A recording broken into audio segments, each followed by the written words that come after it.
dhe shikon fshatrat braktisura, shikon shkollën, një shkollë 3 katëshe, ku para pak vitesh kishte pas deri në 300 nxënës. Sot është e mbyllur për shkak të mungesës së infrastrukturës.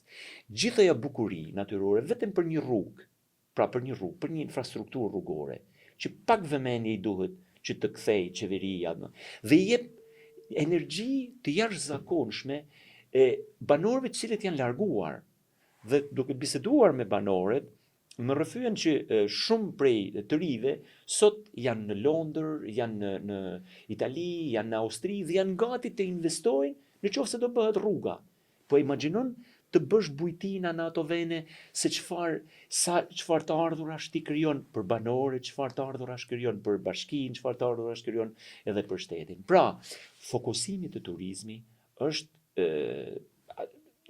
duke si një prioritet, absolutisht është fitimprurës, por ne duhet të ndajmë një gjë.